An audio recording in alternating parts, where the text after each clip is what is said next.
Mga kababayan, mga kapatid sa pananampalataya at mga kaibigan sa buong mundo, mula US, Canada hanggang UAE at Japan, kamusta kayo? Ngayon, trending ulit ang Iglesia ni Cristo. Pero bakit nga ba parang laging nasa hot seat ang INC? Is it a grand conspiracy o sadyang clickbait lang para sa views? Sa susunod na ilang mga minuto, let's unpack the truth, ha?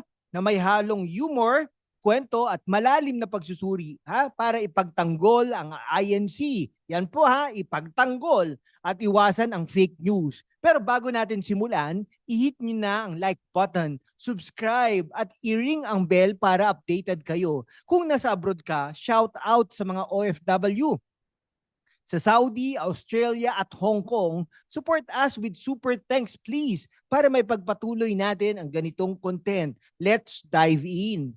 Flashback muna tayo to 2015. Isang YouTube video ang nag-viral, ha. Si Angel Manalo at Tenny Manalo nagsusumamo ng tulong. Biglang naging headline ng INC, ha. Pero teka, bakit nga ba parang laging idinadawit ang INC sa mga ganitong kontrobersiya? Is it because of their black voting, their influence, or something deeper? Let's break it down with facts, not fiction. Ngayon, we're diving into three things. Una, bakit trending ang INC? Pangalawa, ano ang totoo sa kanilang political involvement? At pangatlo, paano naapektuhan ang imahe nila sa mga viral videos? Sa dulo, magbibigay rin ako ng global perspective para sa ating mga kapatid, sa US, UK at iba pang bansa. So grab your popcorn, mag-comment kayo ng ipagtanggol ang INC sa baba and then let's get started. Every few years, parang may bagong teleserye, ha?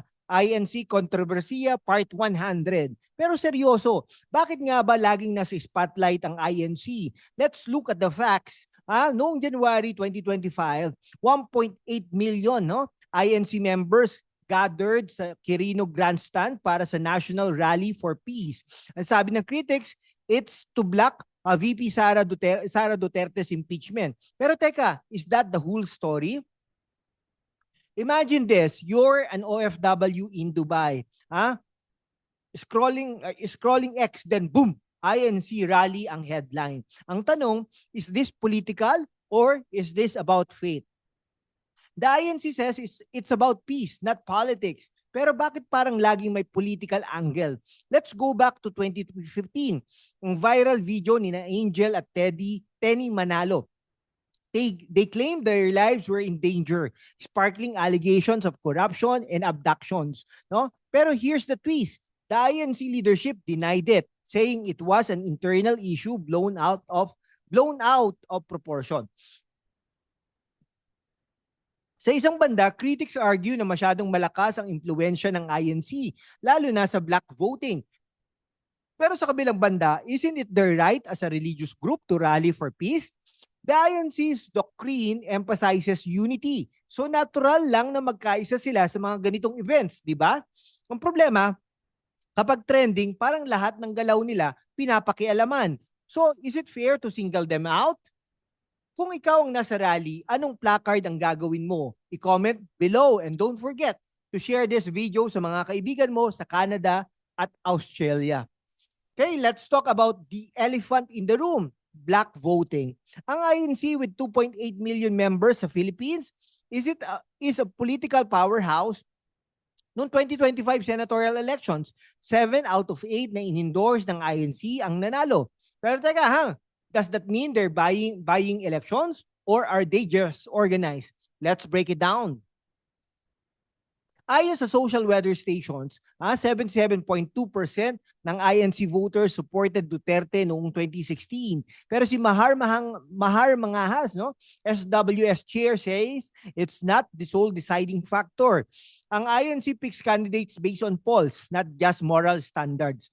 Kaya nung 1998, they endorsed Joseph Estrada kahit alam natin ang colorful na lifestyle niya, no? So is it a corruption or a strategy? Imagine if the INC endorse a candidate na walang chance manalo, parang endorsing contestants sa Pilipinas got no talent. They play to win, mga kababayan. Pero seryoso, this black voting gives them influence, pero it also makes them a target. Kapag natalo ang kandidato nila like Jinggoy Estrada in 2019, sasabihin, see, hindi naman sila kingmaker. Pero kapag nanalo, sasabihin, ang daya, no? So, which is it?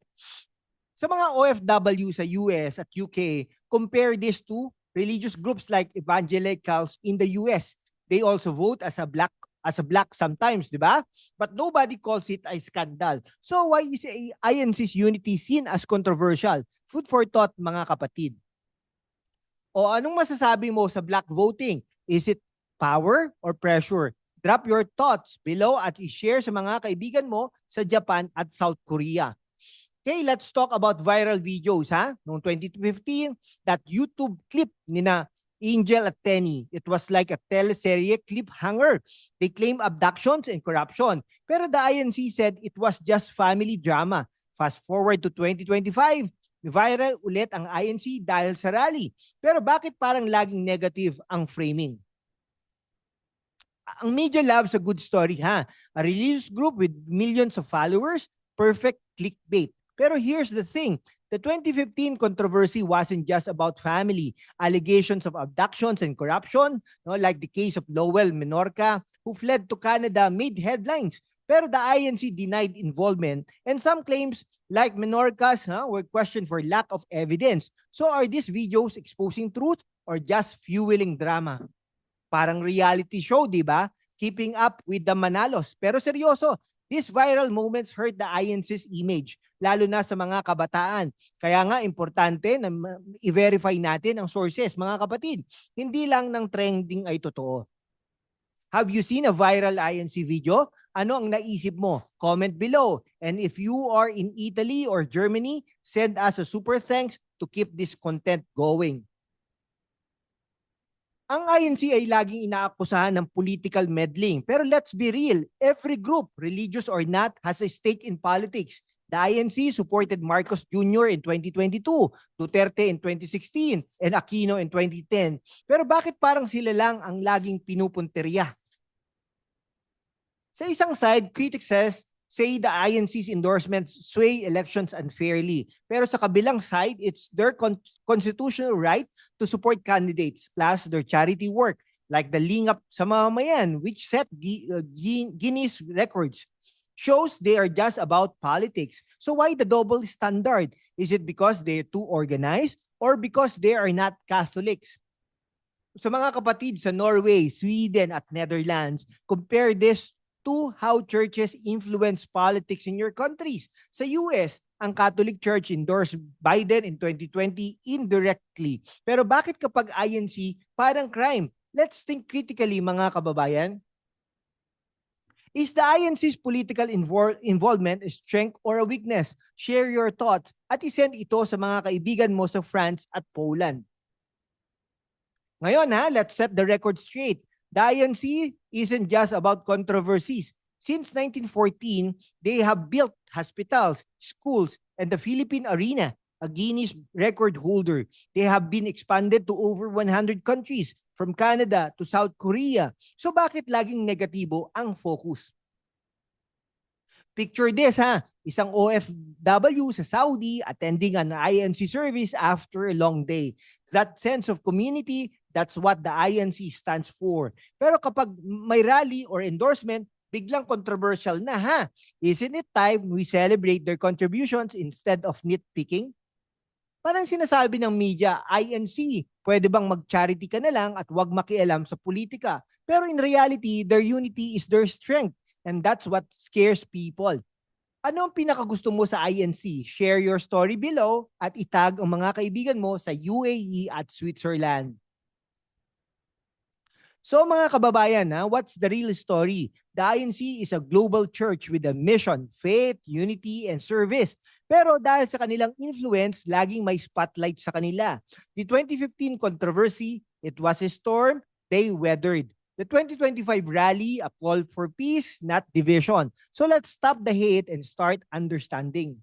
Una, the INC's black voting is powerful but not unbeatable. Pangalawa, viral videos often exaggerate their issues. At pangatlo, their political involvement is just one part of their legacy. From the US to Japan, the INC is a force for good. And it's time we recognize this.